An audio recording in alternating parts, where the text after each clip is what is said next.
a paz do Senhor. Vamos adorar o Senhor nesse domingo de Páscoa, agradecer por tudo que o Senhor tem feito nas nossas vidas. Vamos orar antes ao Senhor por esse domingo. Senhor, nosso Deus, nosso Pai, nós entramos na Tua presença para Te agradecer por este momento, para Te agradecer por esse domingo e porque as Tuas misericórdias se renovam a cada manhã. Pai, se faça presente, ó Pai, neste culto, nessa hora do louvor, na hora da palavra também, Pai. E o que nós mais precisamos é da Tua presença.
todas as alturas, onde ouço a tua voz, fala de tua justiça pela minha vida. Jesus, esse é o teu sangue.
Senhor, nós te agradecemos, Senhor, porque hoje é o dia de Páscoa, é o domingo que nós celebramos a tua ressurreição. Nós te agradecemos porque, além do Senhor, o Senhor nosso Deus, tem entregado sua própria vida, a vida do seu próprio Filho. Se não bastasse, o Senhor ainda ressuscitou o terceiro dia para que nós pudéssemos ter vida eterna ao seu lado, Senhor. Muito obrigado, Senhor, porque o Senhor vive em nós. O Senhor é nosso Deus, o Senhor é real, o Senhor está presente e nós queremos te adorar, Senhor. Algo mais. E algo mais que a neve,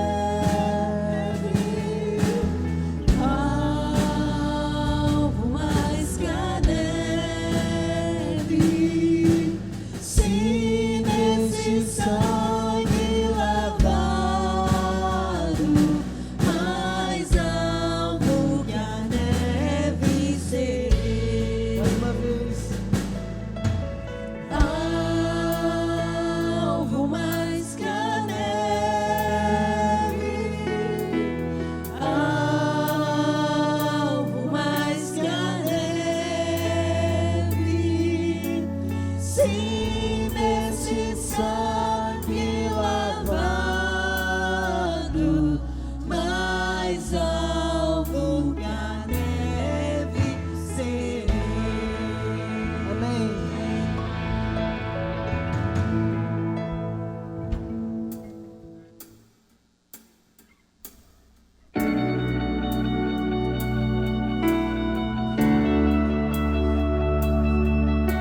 Irmãos queridos, graça e paz do Senhor Jesus, estamos muito felizes, um pouco constrangidos pelo afastamento, né? Mas felizes por estarmos podendo juntos compartilhar da palavra do Senhor. Hoje gravamos para o domingo de Páscoa, não é?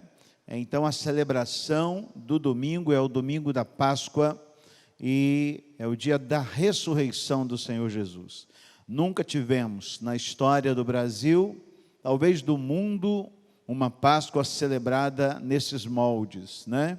Pelas dificuldades existenciais da raça humana, precisamos estar afastados. Isso tem um quê de chamado de Deus para o homem, é Deus chamando a atenção do homem para si. É claro e evidente que o vírus não foi criado por Deus, mas foi permitido por Deus. Eu tenho falado isso aqui já, e por isso pagamos um preço, né? Cada vez mais os homens continuam destruindo a terra. Mas eu quero trazer uma palavra de alívio, de consolo, de conforto e de ensino, já que é domingo pela manhã. Vamos aprender um pouco sobre a Páscoa, aprender o significado das 7 festas fixas que foram estabelecidas por Deus para o povo de Israel, seu significado, sua abrangência e no tocante àquilo que nós vivemos hoje, onde isso nos alcança. Vamos orar ao nosso Deus. Louvado seja o teu nome, Pai Santo. Obrigado, Senhor, por este dia especial, quando podemos, pela unção do teu Espírito, pelo discernimento do Senhor, celebrar a Ti, ó Deus, por esta data especial. Embora seja um momento complicado da nossa geração, mas nós temos motivos, ó Deus. Enquanto o anjo da morte passa lá fora, nós estamos reunidos diante do Cordeiro de Deus. Nós estamos imolando o Cordeiro de Deus, nós estamos nos alimentando do Cordeiro de Deus, porque os umbrais da nossa casa têm o sangue do Cordeiro espargido, e isso nos outorga vida e vida abundante que o Senhor assim nos prometeu. Ó Deus, fala conosco, abençoe a vida dos irmãos que estão acompanhando conosco agora pelas redes sociais, aqueles que vão acompanhar, aqueles que vão ouvir. Ó Deus, que essa casa seja inundada pela presença do Senhor, pelo poder do Senhor, que toda maldição e todo perigo seja quebrado, anulado. Ó Deus, se há alguém cujos familiares estão vivendo o risco dessa pandemia, que o Senhor esteja apaziguando, que o Senhor esteja curando, porque Tu és o mesmo Deus de ontem, de hoje, de eternamente. O Senhor cura o Senhor salva, o Senhor liberta. E assim te pedimos, Pai, que nessa casa, onde esta palavra está entrando agora, entre também a paz do Senhor, a cura do Senhor, a libertação do Senhor, em nome de Jesus, amém. Deus abençoe sua casa, sua família. Eu quero compartilhar uma palavra que nos refere então a este momento da Páscoa. Eu dei 2 títulos para esse momento, e um deles seria Páscoa, um cordeiro suficiente.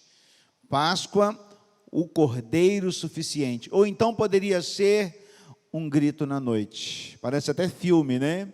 Mas poderia ser um grito na noite. Por que isso tudo você vai entender no decorrer do estudo. O texto é Levíticos, capítulo 23, verso 4 e 5, é o momento que fora estabelecido as festas fixas de Deus para o povo de Israel. Diz assim o texto: são estas as festas fixas do Senhor, as santas convocações no seu tempo determinado. No mês primeiro, aos 14 do mês, no crepúsculo da tarde, é a Páscoa do Senhor. Há uma música do Asaf Borba que a gente cantava há bem pouco tempo atrás, e dizia: nós somos o povo a quem Deus libertou, verdadeiramente somos livres, nós fomos comprados por seu grande amor, pois Cristo nos resgatou. Esta é um resumo, na verdade, daquilo que significa a Páscoa, porque estamos vivendo neste domingo uma data muito especial no calendário do povo cristão, porque celebramos a Páscoa do Senhor, o dia da ressurreição de Jesus, porque a Bíblia diz que foi no domingo e ele ressuscitou. A Páscoa, ou domingo da ressurreição, é uma festa móvel no calendário nosso, contemporâneo. Celebra-se normalmente na segunda semana do mês, né, no primeiro domingo, ou às vezes pela data se flexibiliza. Mas a Páscoa era a primeira festa fixa no calendário remissário de Deus, do povo judeu. Então, para nós, para o nosso povo, para o nosso tempo, ela é móvel, mas para Deus era uma festa fixa. Ela foi estabelecida na noite em que os israelitas saíram do Egito, porque depois de 400 anos de escravidão, ali estava o Senhor libertando o povo, e naquela noite foi estabelecida então a festa da Páscoa. E eu estava imaginando 430 anos de escravidão são 4 gerações. 4 gerações de um momento de escravidão vivido pelo povo de Israel ali no Egito.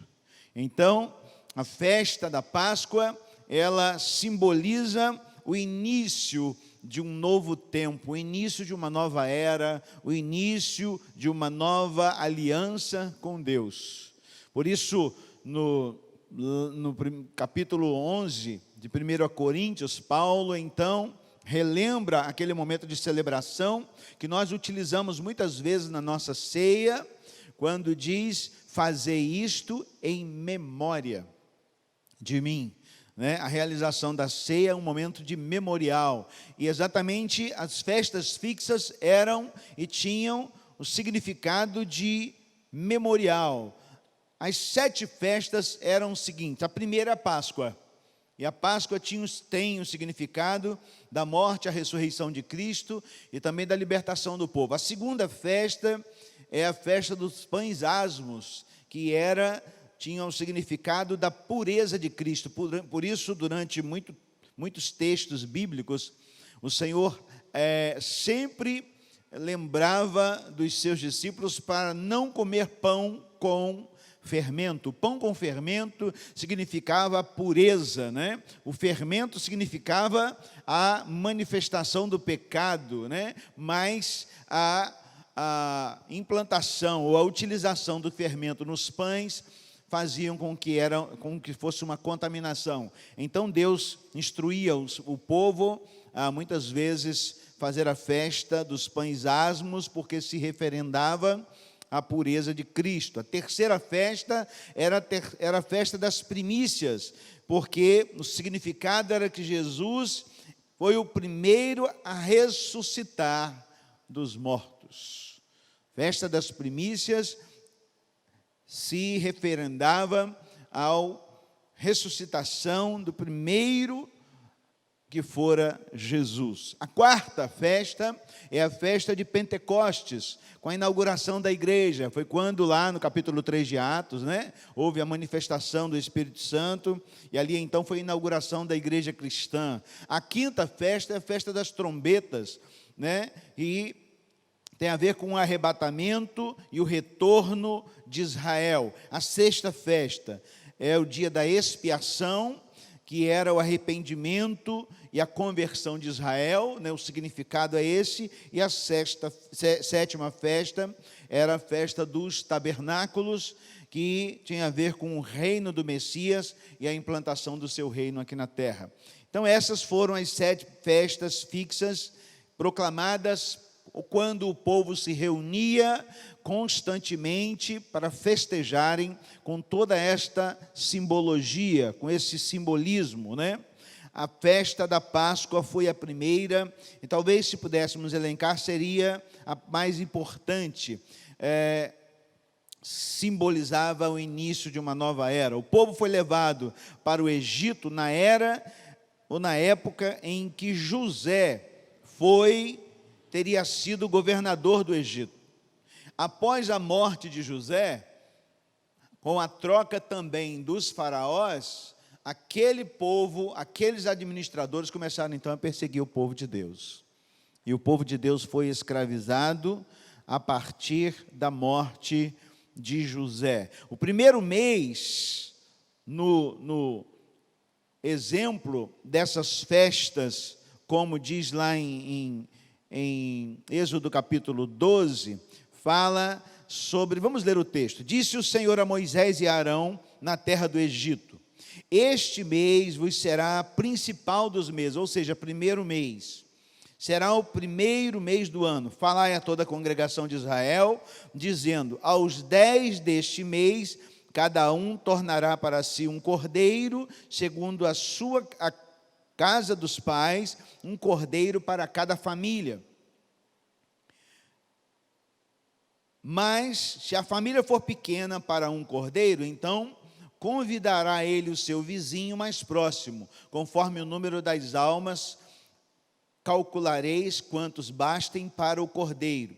O cordeiro será sem defeito, macho de 1 ano, podereis tomar um cordeiro ou um cabrito, e o guardareis até o 14º dia. Então começava no primeiro mês, eles preparavam, escolhiam o cordeiro, para que no 14º dia o cordeiro então fosse preparado.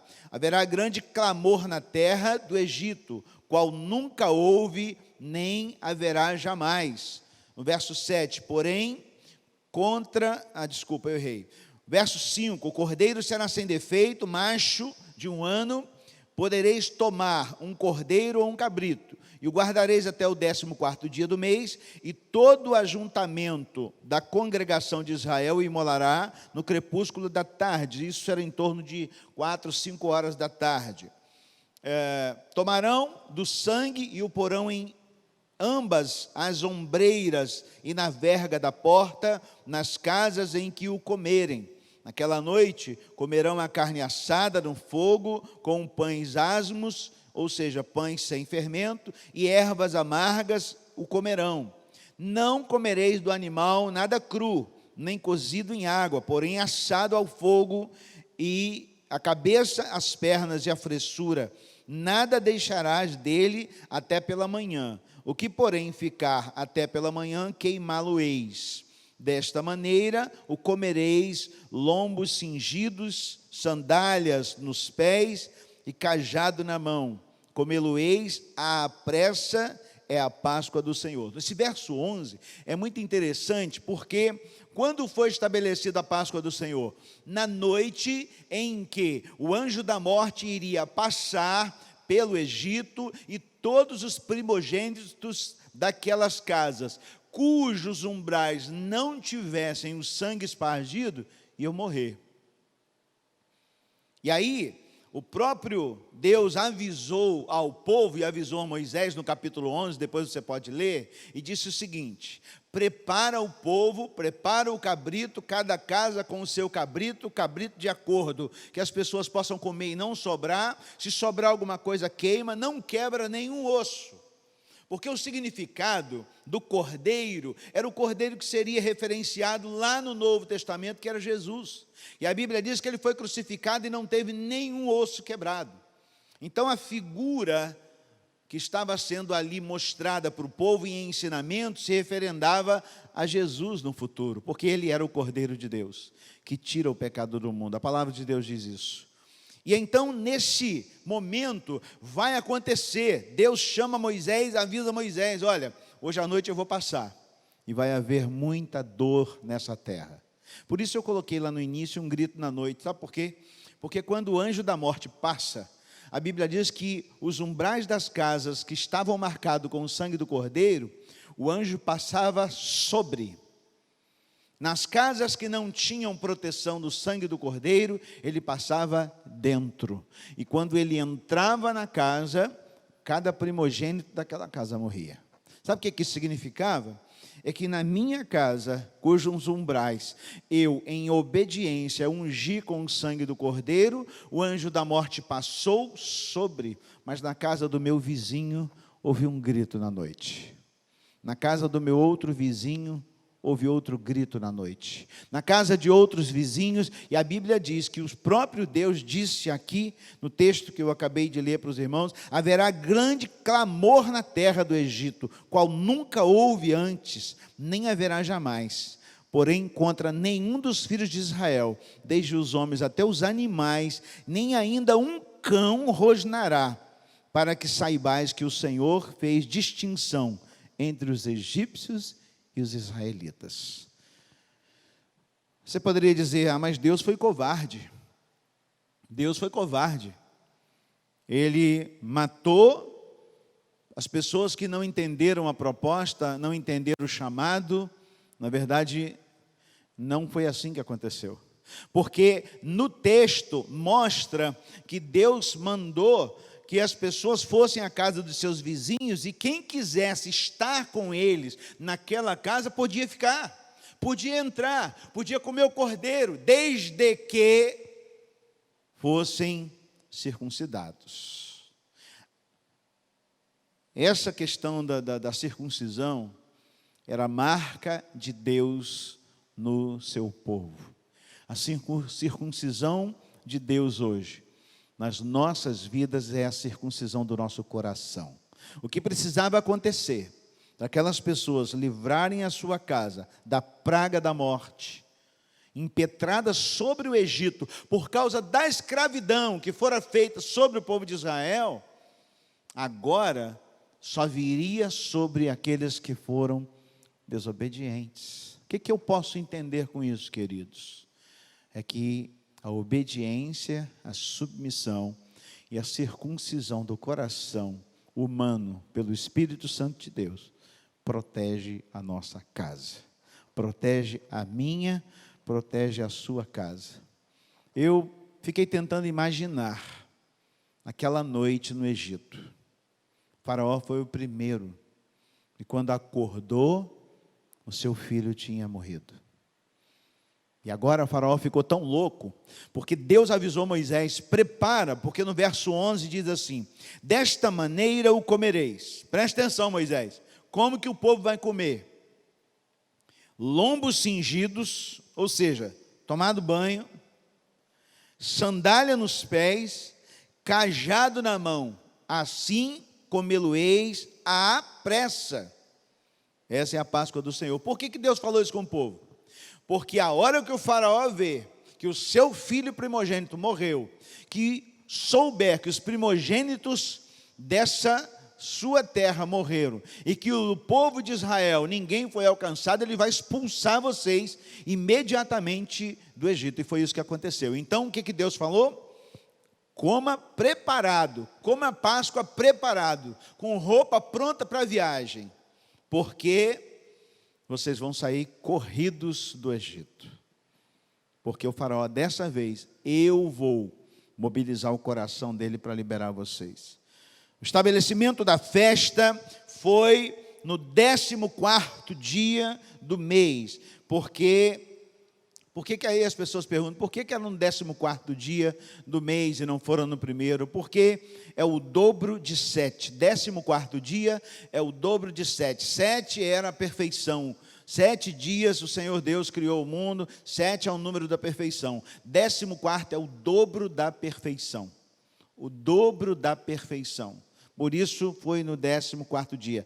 No capítulo 11, verso 1 de Êxodo, Deus anunciou a Moisés, então, a 10ª praga que seria impetrada ou imposta ao povo do Egito, e garantiu que Faraó iria libertar o povo. Garantiu, o Faraó dessa vez não vai aguentar não, porque ele está resistindo. Eu mobilizo o coração dele para resistir, mas agora ele vai liberar vocês. Deus avisa não só que seriam libertados, mas seriam expulsos. Avisou, outro detalhe também, para pedir emprestados aos próprios egípcios vizinhos objetos de valores para levarem consigo para a sua provisão. E a Bíblia diz que Deus mobilizou o povo egípcio, vizinhos dos israelitas, para que dessem para eles vasilhas, coisas preciosas, para que eles pudessem ter recursos na sua viagem.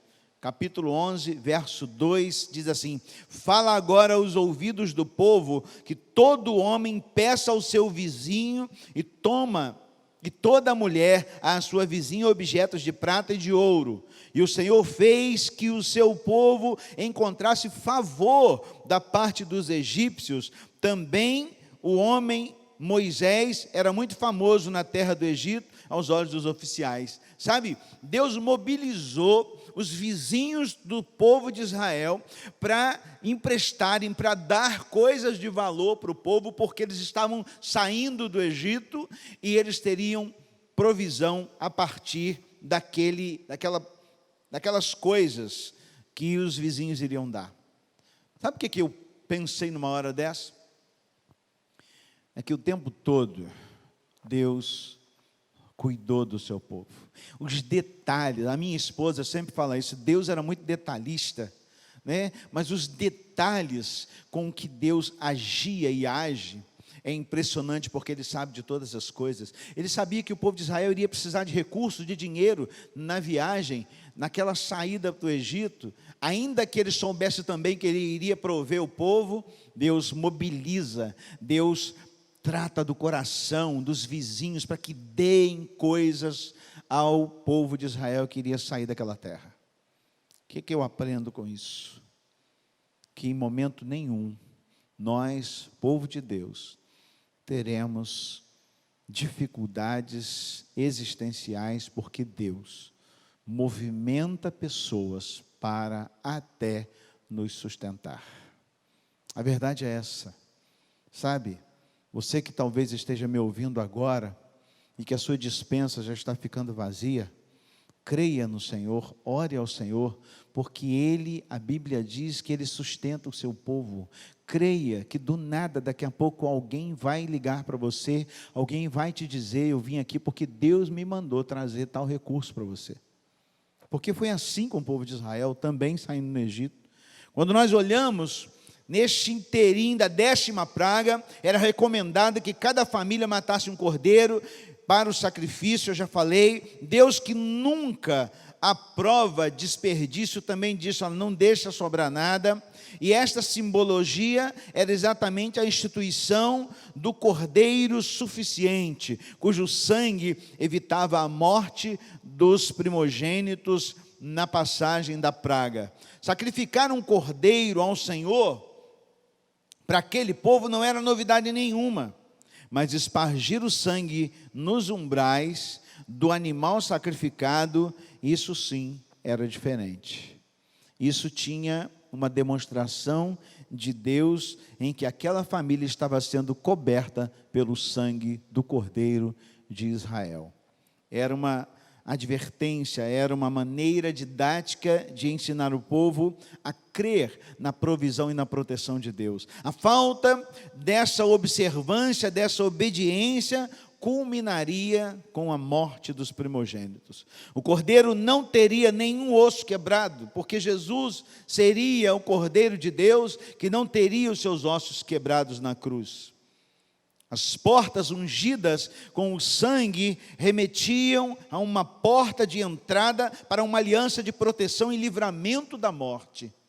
É isso que o povo de Deus precisa pregar, é isso que o povo de Deus precisa acreditar, é isso que nós precisamos ensinar às pessoas com quem nós estamos convivendo. Uma vez aliançados com o Senhor Deus, o anjo da morte passa longe de nós, porque todas as coisas cooperam para o bem daqueles que amam a Deus. Eu creio nisso, porque ela é a palavra que diz isso.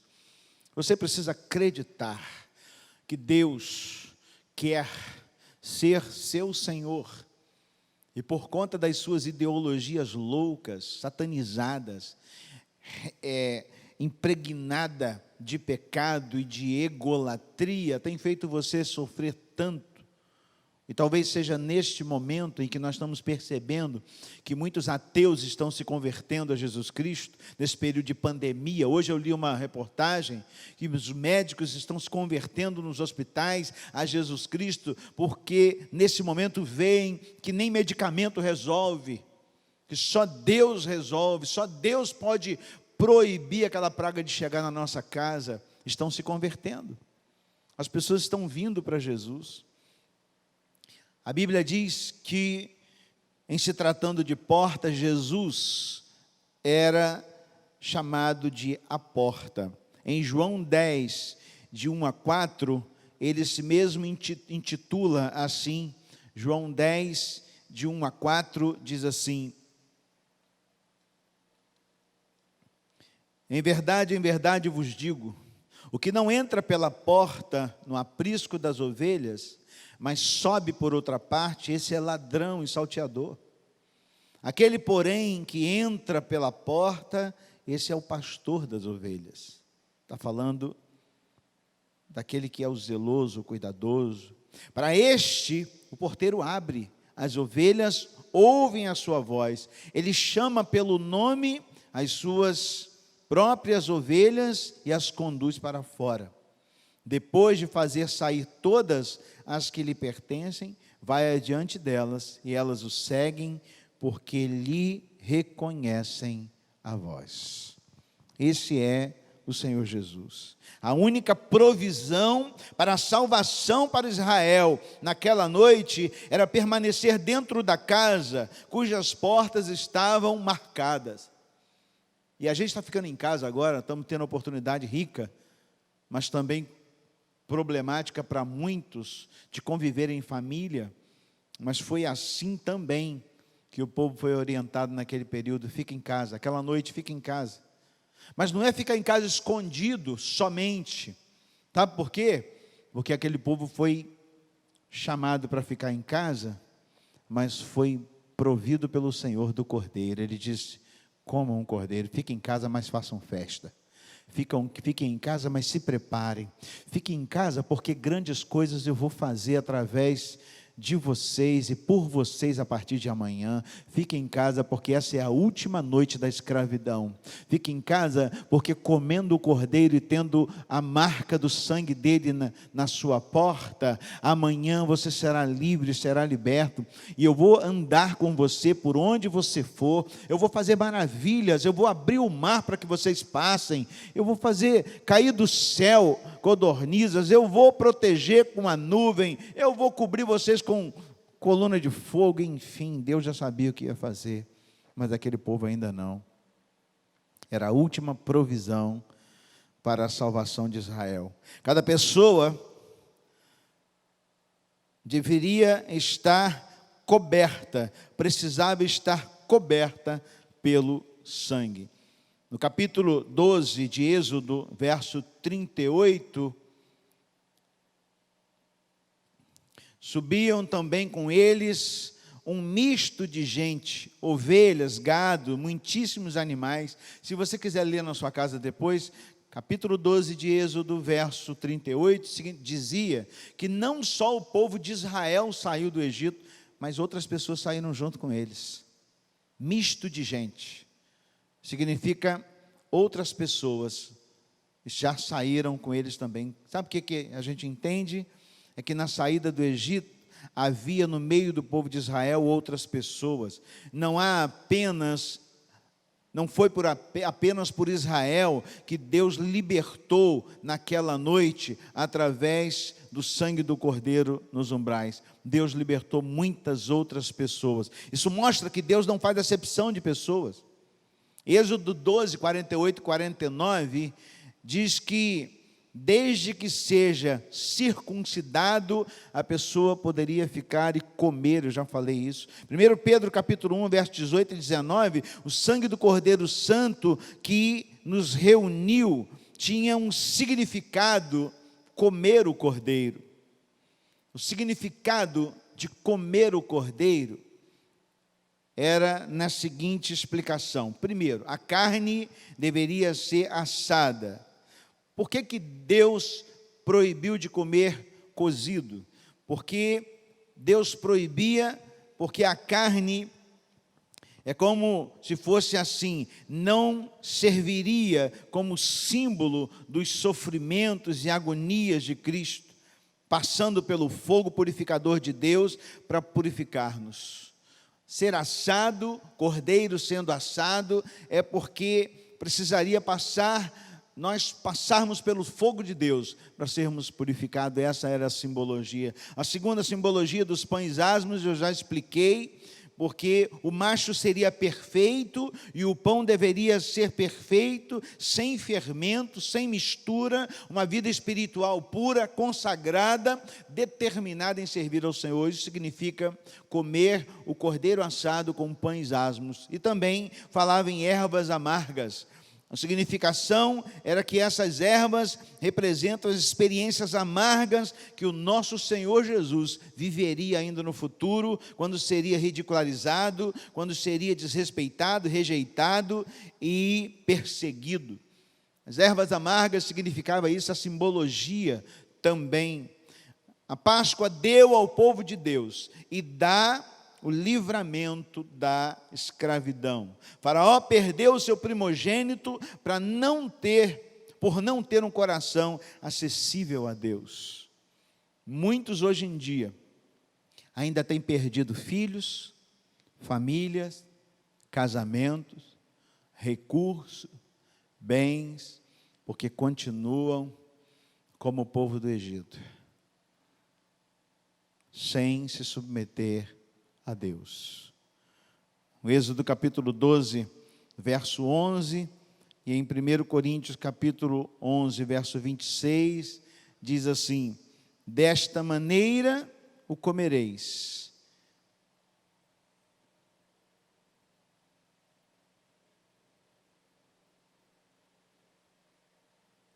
Vou ler o verso 11 de novo, que foi aquele texto que eu li, que eles estavam preparados para sair. Êxodo 12, 11. Desta maneira o comereis: lombos cingidos, sandálias nos pés, cajado na mão, comê-lo-eis à pressa, é a Páscoa do Senhor. E em 1 Coríntios 11, 26, diz: porque todas as vezes que comerdes este pão e beberdes deste cálice, anunciais a morte do Senhor até que Ele venha. Jesus é o Cordeiro de Deus que tira o pecado do mundo. Era necessário que houvesse toda essa simbologia do Cordeiro, do sangue nos umbrais, naquela noite de libertação, para que eu e você hoje pudéssemos fazer a nós mesmos algumas perguntas. Como está a nossa reunião familiar? Onde está o Cordeiro nas nossas reuniões familiares? Nesse tempo que temos ficado em casa, nesse tempo de celebração que é o domingo de Páscoa, precisamos dizer para Ele que o nosso coração está circuncidado, que está marcado, que foi transformado pela sua verdade e pela sua palavra, e que nós nos submetemos e com grande alegria, hoje, nos mobilizamos celebrando a Páscoa do Cordeiro, a libertação do povo de Israel, a nossa libertação, a nossa cura, a libertação da nossa família. Louvado seja o nome do Senhor, porque Jesus veio e Ele morreu, mas também ressuscitou. E com a sua ressurreição, Ele venceu a morte, Ele venceu o diabo, Ele venceu as suas lutas, Ele venceu todas as pragas que ainda vierem e forem impetradas sobre o mundo. Destas não nos alcançará, porque a Bíblia nos garante que nós somos mais do que vencedores em Cristo Jesus. Que Deus te abençoe, que Deus abençoe sua família, que Deus te ilumine nesse domingo de Páscoa, que haja renovo da aliança do Cordeiro na nossa família e que essa aliança se perpetue de geração em geração. Pai, louvamos o Teu nome, obrigado pela Tua palavra, obrigado pelos ensinamentos do Senhor. Dirija-nos cada vez mais com o Teu sangue cobrindo nossas vidas, nossas famílias, nossas casas, nossas gerações, porque, ó Deus, não somos como o povo do Egito e não queremos viver longe dos Teus propósitos. Queremos em família, nas nossas casas, estarmos guardados pela cobertura do Teu sangue. Que o Senhor esteja, ó Deus, se revelando nesses relacionamentos interpessoais das nossas casas e que ali seja ninho de Deus. Que o nosso casamento, criação dos nossos filhos, nossa reunião familiar, seja ninho de Deus. Tu és bem-vindo, Senhor. Tu és bem-vindo na nossa casa. Tu és bem-vindo no meu trabalho. Tu és bem-vindo na minha geração. Tu és bem-vindo, libertador. O Senhor nos libertou. O Senhor nos libertou. Nós somos o povo que o Senhor libertou. Louvado, aleluias, seja dada ao Teu nome. Obrigado. Cessa, Senhor, o espírito de morte que está rodando a nossa geração. E não deixe entrar na nossa casa. Marque os umbrais da nossa casa. Em nome de Jesus. Amém.